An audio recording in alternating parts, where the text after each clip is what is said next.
इस पर हम सक्सेसफुल रियल एस्टेट इन्वेस्टर्स की 4 ऐसी आदतों को डिस्कस करेंगे जो कि उनको सक्सेसफुल बनाती हैं। I am gonna do it right now. What's up YouTube, Sohail Jafri है। अगर आप ऐसी ड्रीम लाइफ बिल्ड करना चाहते हैं जिसमें आप पैसे को नहीं बल्कि आपका पैसा आपके लिए काम करे, तो my videos can help you a lot. So make sure to subscribe and hit the notification button to join the notification squad. Enough with the self promotion, now back to the topic कि कामयाब real estate investors की 4 ऐसी आदतें कौन सी हैं। तो कामयाब real estate investors की सबसे पहली और सबसे बड़ी आदत जो कि उनको कामयाब बनाती है वो ये है कि कामयाब सक्सेसफुल इन्वेस्टर्स वैल्यू के लिए इन्वेस्ट करते हैं। नाउ वैल्यू क्या है इतना? वैल्यू ये है कि आप अपने कैपिटल के ऊपर, अपने पैसे के ऊपर बेहतरीन रिटर्न्स की तलाश में रहें। ये सबसे पहली और सबसे बड़ी आदत है, सबसे बड़ी हसलत है रियल एस्टेट इन्वेस्टर्स की, ऐसे इन्वेस्टर्स की जो कि इस गेम के अंदर बड़े सक्सेसफुल हैं और बड़े कामयाब हैं। सक्सेसफुल रियल एस्टेट इन्वेस्टर्स इसलिए कोई चीज़ बाय नहीं करते कि यार ये सस्ती है, वो इसलिए ये बाय नहीं करते कि उन्होंने उसका दिखावा करना है और बताना है कि यार देखो मेरे पास कितने प्लॉट हैं। They don't care about it. अगर एक जगह पर 5 प्लॉट बेचकर दूसरी जगह पर एक प्लॉट ऐसा आता है जो कि उन 5 से ज़्यादा रिटर्न देगा उनको, तो जो कामयाब रियल एस्टेट इन्वेस्टर्स हैं वो 5 प्लॉट्स पर प्रेफर करेंगे कि वो ऐसा एक प्लॉट ले लें जो कि उनको सबसे अच्छे रिटर्न्स दें। मैंने लोगों को देखा कि वो अक्सर इस लिहाज से इन्वेस्ट कर रहे होते हैं कि यार ये चीज़ सस्ती है, ये ले लेते हैं, कल को घर बना लेंगे, ऐसा कर लेंगे, वैसा कर लेंगे, रखते हैं, कल को कुछ ना कुछ बन जाएगा।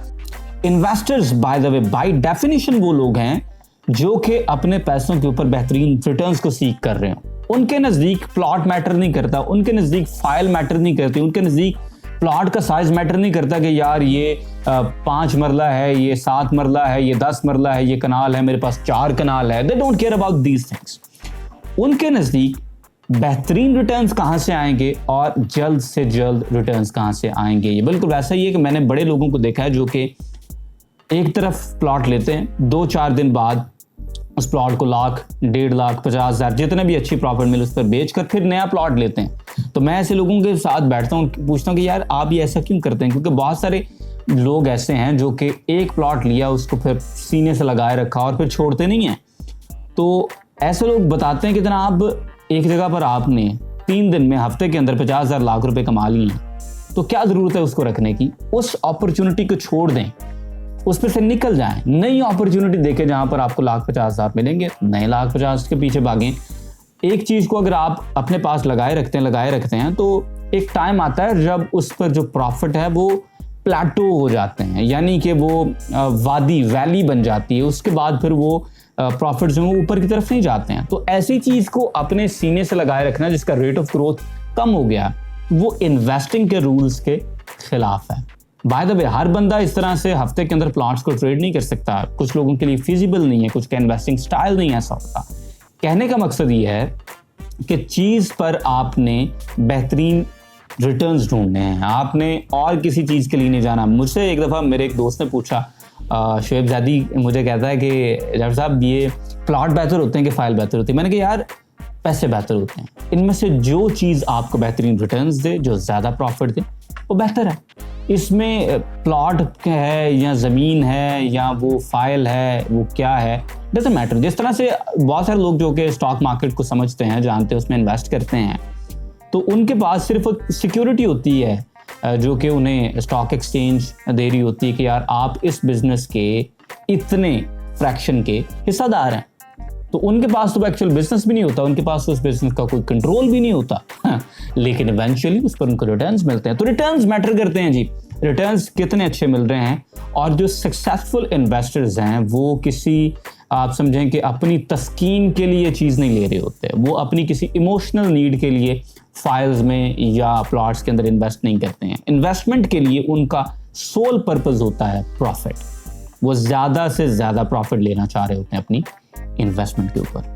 कामयाब इन्वेस्टर्स की जो दूसरी सबसे बड़ी आदत है वो है कि वो अपने कैपिटल को सर्कुलेट करते हैं। उनके पास जो पैसे हैं वो किसी एक इन्वेस्टमेंट के अंदर टाई डाउन करके बैठे नहीं रहते और वो अपनी इन्वेस्टमेंट्स को रोटेट करते हैं। अब रोटेशन के डिफरेंट आइडियाज हो सकते हैं। कुछ लोग ऐसा करते हैं कि जब उनके पास एक सोसाइटी में एक पर्टिकुलर अमाउंट कैपिटल की बन जाती है और उन्हें लगता है कि यार अब यहाँ पर उतने ज़बरदस्त रिटर्न्स नहीं आएंगे, अब फर्ज करें रेट बढ़ेगा लेकिन उस रेट के साथ नहीं बढ़ेगा, यानी उस स्पीड के साथ नहीं बढ़ेगा, तो वो मूव करना चाह रहे होते हैं, तो वो अपना कैपिटल उस जगह से निकाल कर किसी और प्रोजेक्ट के अंदर ले जाते हैं और वहां पर उसको इन्वेस्ट कर देते हैं और फिर वहां से प्रॉफिट्स लेते हैं। फिर जब दूसरे प्रोजेक्ट में देखते हैं कि यार अब यहाँ से जो क्विक प्रॉफिट्स मिलने थे, जो रेट ऑफ ग्रोथ था वो अब स्लो होना शुरू हो गया, तो अब जो यहाँ से हमने तेज प्रॉफिट लेना था वो ले लिया, तो अपनी उस इन्वेस्टमेंट को वहां से उठाते हैं और ताक में रहते हैं कि नेक्स्ट स्टेप कहां पर है। बाय द वे मैं अक्सर मिसाल देता हूं कि रियल एस्टेट इन्वेस्टिंग के लिए आपका जो एक हाथ है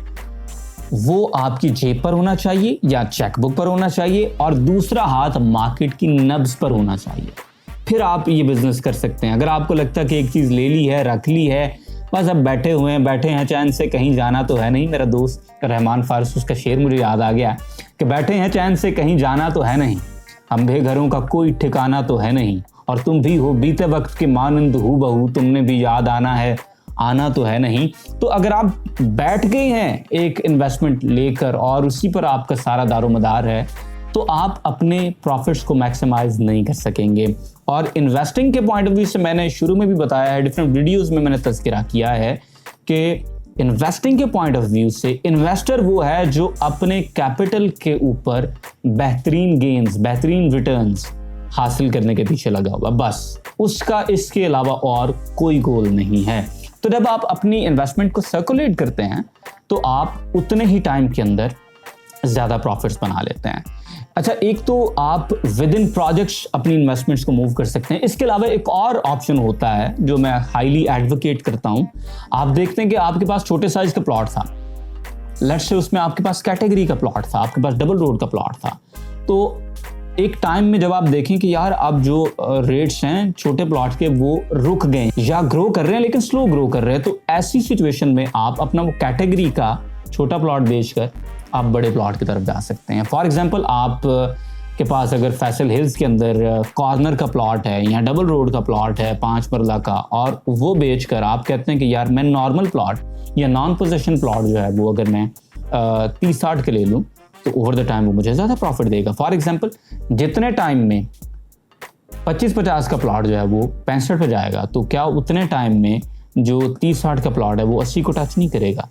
तो अगर आप उसी अपने कैटेगरी के एक प्लॉट पे बैठे हुए हैं और आप उसको रोटेट नहीं करते हैं तो आपका लॉस होगा अनरियलाइज्ड पोटेंशियल, अनरियलाइज्ड रिटर्न्स की शक्ल के अंदर। वो प्रॉफिट्स, वो गेन्स जो कि आप ले सकते थे लेकिन आपने लिए नहीं हैं।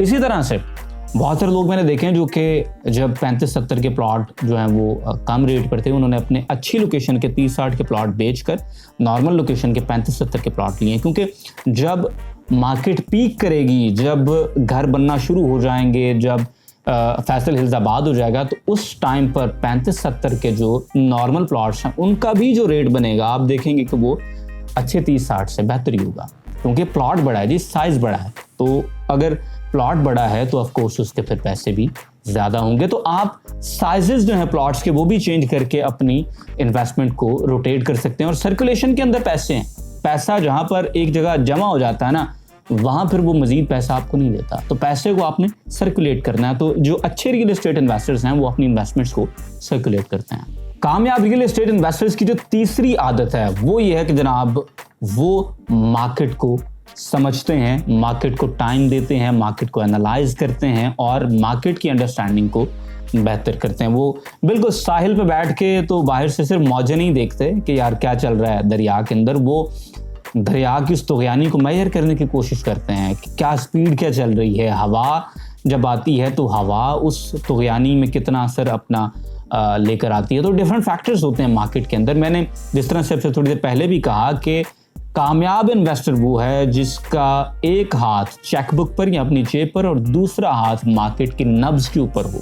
जब आपको मार्केट की नब्ज रीड करना आ जाएगी ना, मार्केट की पल्स जब आप रीड करना शुरू कर देंगे, तब आप बेहतर इन्वेस्टर बन सकते हैं।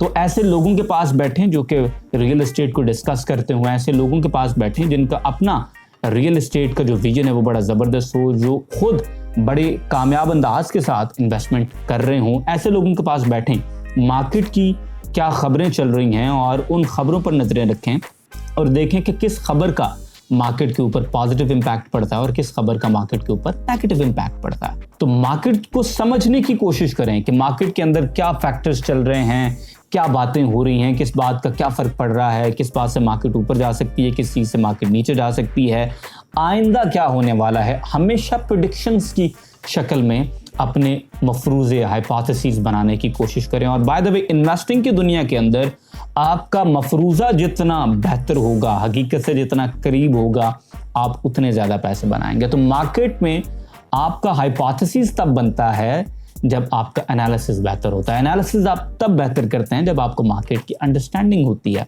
तो कामयाब रियल एस्टेट इन्वेस्टर्स इन्वेस्टिंग को अपना ओढ़ना बिछोना बनाते हैं और वो कोशिश करते हैं कि मार्केट को बेहतरीन अंदाज से समझें। कामयाब रियल एस्टेट इन्वेस्टर्स की चौथी आदत जो कि उनको कामयाब बनाती है वो ये है कि कामयाब रियल एस्टेट इन्वेस्टर्स स्पेशलाइज करते हैं। वो एरिया स्पेशलाइज करते हैं कि किस एरिया के अंदर उनको इन्वेस्टमेंट करना चाहिए। यानी वो जोन्स को देखते हैं कि यार इस एरिया पे अब मेरा हाथ बैठ गया है, इस एरिया के अंदर जो इन्वेस्टमेंट होगी, अब मुझे पता चल गया कि कौन से फैक्टर्स हैं जो कि इस एरिया के अंदर ग्रोथ को ड्राइव करते हैं, कौन से फैक्टर्स हैं जो कि इस एरिया के अंदर इकोनॉमिक्स को ड्राइव करते हैं। तो वो उस एरिया को समझ चुके होते हैं, तो वो स्पेशलाइज करते हैं उस एरिया के अंदर। साथ ही साथ मैंने ऐसे लोग देखे हैं जो कि मार्केट के अंदर प्लॉट्स के साइजेस में स्पेशलाइज करते हैं। कुछ लोग ऐसे हैं जो कि सिर्फ 5 मरला पे खेल रहे होते हैं, कुछ लोग ऐसे हैं जो सिर्फ 30-60 पे खेल रहे होते हैं, कुछ लोग ऐसे हैं जो कि सिर्फ रेजिडेंशियल काम करते हैं और वो कमर्शियल के अंदर इन्वेस्ट नहीं करते। बहुत सारे लोग ऐसे हैं जो कि सिर्फ और सिर्फ कमर्शियल प्लॉट्स के अंदर इन्वेस्ट करते हैं, वो रेजिडेंशियल्स की तरफ जाते ही नहीं है। बहुत सारे लोग ऐसे हैं जिनकी नीश ये है कि वो घरों में इन्वेस्ट करते हैं। बहुत सारे लोग ऐसे हैं जो कि फ्लैट्स के अंदर इन्वेस्ट करते हैं। कुछ लोगों ने शॉप्स के अंदर स्पेशलाइज किया हुआ है। तो आप जितना अपने फैकल्टीज़ को, मेंटल फैकल्टीज़ को, स्किल्स को हॉन करते चले जाएंगे, जितना उनको सुपर और हाइपर फोकस्ड करते चले जाएंगे, आप उस गेम को उतना बेहतर समझना शुरू कर देंगे। और जितना आप बेहतर समझेंगे उतना आपका हाइपोथेसिस कि मार्केट कल को किधर ड्राइव होगी, यार महीने बाद, 3 महीने बाद, 6 महीने बाद, साल बाद मार्केट किधर खड़ी होगी, आपको उसकी अंडरस्टैंडिंग बेहतर होगी। और उसके लिए अंडरस्टैंडिंग के लिए आपने स्पेशलाइज करना है। मैंने बड़े लोग देखें जो कि रियल एस्टेट की मार्केट के अंदर हैं और वो स्पेशलाइज नहीं करते। कभी वो फाइल्स के अंदर हैं, कभी वो प्लॉट्स के अंदर हैं, कभी वो कहते हैं अचानक से यार कमर्शियल का काम करना चाहिए सिर्फ, कभी वो कल को कह रहे होते हैं यार फ्लैट्स ठीक हैं। तो ऐसे लोगों का इशू ये बनता है कि वो स्पेशलाइज नहीं कर सकते। जब तक आप स्पेशलाइज नहीं करते तो मार्केट आपको उतना बेहतर रिवॉर्ड नहीं करती है। तो स्पेशलाइजेशन जो है वो किसी भी शोबे के अंदर जो है वो बहुत बड़ा रोल प्ले करती है। तो ये थे जनाब आज की हमारी वीडियो के रियल एस्टेट इन्वेस्टर्स की 4 ऐसी कौन सी आदतें हैं, कौन सी ऐसी चीजें जो कि उन्हें कामयाब बनाती हैं रियल एस्टेट इन्वेस्टिंग के अंदर। अगर वीडियो आपको पसंद आई है तो इसे लाइक करें, शेयर करें। मेरी किस बात के साथ आप अग्री करते हैं, किसके साथ डिसएग्री करते हैं, और आपके नजदीक इन चारों में से कौन सी आदत ऐसी है जो कि सबसे ज्यादा इंपॉर्टेंट है, मुझे कमेंट सेक्शन के अंदर आपने लाजमी बताना है। वीडियो अगर आपको पसंद आई है तो लाइक करें, शेयर करें। I will see you in the next one. Till then, अल्लाह हाफिज।